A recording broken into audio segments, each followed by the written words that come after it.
നമസ്കാരം. റാഫ്റ്റോ ക്രിക്കറ്റിലേക്ക് അവർക്കും സ്വാഗതം. സി എസ് കെക്ക് വല്ലാത്തൊരു സീസണാണിത്. എന്ത് വിധി ഇത് എന്ന് ചോദിക്കേണ്ട ഒരു സന്ദർഭം.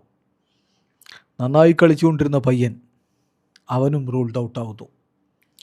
നന്നായിട്ട് പന്തെറിഞ്ഞുകൊണ്ടിരുന്ന ഖലീൽ അഹമ്മദ് റൂൾഡ് ഔട്ട് ആയതിൻ്റെ ഷോക്കിൽ നിന്ന് രക്ഷപ്പെടും മുമ്പിതാ ആയുഷ് മാത്രയും റൂൾഡ് ഔട്ട് ആയിരിക്കുന്നു എന്ന ഒഫീഷ്യൽ സ്റ്റേറ്റ്മെൻറ്റ് ഇറക്കേണ്ടി വന്നിരിക്കുന്നു ചെന്നൈ സൂപ്പർ കിങ്സിന്.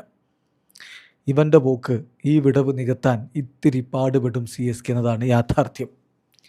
ഈ IPL ഇത്തവണത്തെ സീസണിൽ സി എസ് കെക്ക് വേണ്ടി ഏറ്റവും അധികം റൺസ് അടിച്ച കളിക്കാരൻ അത് ആയുഷ് മാത്രയാണ്.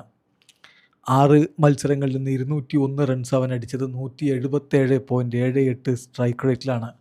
അവൻ്റെ ഹയസ്റ്റ് സ്കോർ PBKസിനെതിരെ അവൻ നേടിയ 73 റൺസ്. കിടിലൻ ഇന്നിങ്സുകൾ നമ്മൾ എടുത്ത് പറയാൻ ഈ 6 കളികളിൽ നിന്ന് 4 എണ്ണമെങ്കിലും ഉണ്ട്. SRHനെതിരെ 13 പന്തിൽ നിന്നാണ് അവൻ്റെ 30 റൺസ് വന്നത്. പരിക്കേറ്റ് പിന്നെ അവന് തിരികെ വരാൻ പറ്റാത്ത അവസ്ഥയായി. KKRനെതിരെ 17 പന്തിൽ നിന്ന് 38 റൺസാണ് അടിച്ചത്. DCക്കെതിരെ 36 പന്തിൽ നിന്ന് 59. PBKസിനെതിരെ 73 വന്നതാവട്ടെ 43 പന്തുകളിൽ നിന്ന്. തീർച്ചയായിട്ടും ഈ സീസണിലെ CSKയുടെ സ്റ്റാർ അവനായിരുന്നു. 18 വയസ്സാണ് അവനുള്ളത്. ബട്ട് അൺഫോർച്ചുനേറ്റ്ലി അവൻ റൂൾഡ് ഔട്ട് ആകുമ്പോൾ CSKയുടെ മുന്നിൽ ഇനി ആര് എന്നുള്ള ചോദ്യം ഉയരുന്നുണ്ട്.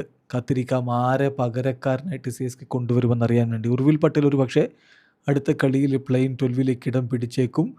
പക്ഷേ റീപ്ലേസ്മെൻറ്റ് പ്ലെയറായിട്ട് ആരെ കൊണ്ടുവന്നാലും ആയുഷ് മത്രക്ക് പകരമാവില്ല. അവൻ്റെ ഇപ്പോഴത്തെ ഫോമിന് പകരം വെക്കാനാവില്ല എന്നതാണ് യാഥാർത്ഥ്യം. CSKക്ക് ഇത് ബിഗ് ബ്ലോ തന്നെയാണ്. അല്ലെങ്കിലും ഇതെന്തൊരു സീസണാണ് CSKക്ക്. കളി തുടങ്ങും മുമ്പ് നഥാൻ എല്ലിസ് റൂൾഡ് ഔട്ടായി. പിന്നെ ഖലീൽ അഹമ്മദ് നല്ല രൂപത്തിൽ പന്തെറിഞ്ഞുകൊണ്ടിരിക്കവേ ഖലീൽ അഹമ്മദ് റൂൾഡ് ഔട്ടായി.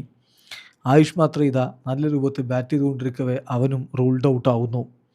ധോനി ഇതുവരെ ഈ സീസണിൽ ഒറ്റക്കളി പോലും കളിച്ചിട്ടില്ല. അടുത്ത കളി കളിക്കുമോ എന്നും ഉറപ്പില്ല. സ്പെൻസർ ജോൺസൺ ഇതുവരെ ഒരു കളി പോലും കളിച്ചിട്ടില്ല. അയാൾ നഥാൻ എല്ലിസിൻ്റെ റൂൾഡ് ഔട്ടായിട്ട് സ്ക്വാഡിലേക്ക് എടുക്കപ്പെട്ടയാളാണ്. ഡേവിഡ് ബ്രവിസ് ആവട്ടെ ആദ്യത്തെ 3 മത്സരങ്ങൾ നഷ്ടപ്പെട്ട അവസ്ഥയിലുമായിരുന്നു. ഏതായാലും ചെന്നൈ സൂപ്പർ കിങ്സിനെ സംബന്ധിച്ചിടത്തോളം വളരെ ദൗർഭാഗ്യകരമായിട്ടുള്ളൊരു സീസണാണ് ഈ പരിക്കിൻ്റെ വിഷയത്തിൽ കടന്നു പോകുന്നത് എന്നതാണ് യാഥാർത്ഥ്യം. വീഡിയോ അവസാനിക്കുന്നു. ക്രിക്കറ്റ് ലോകത്തെ കൂടുതൽ വിശേഷങ്ങളുമായി റാഫ്റ്റോക്സ് എത്താം.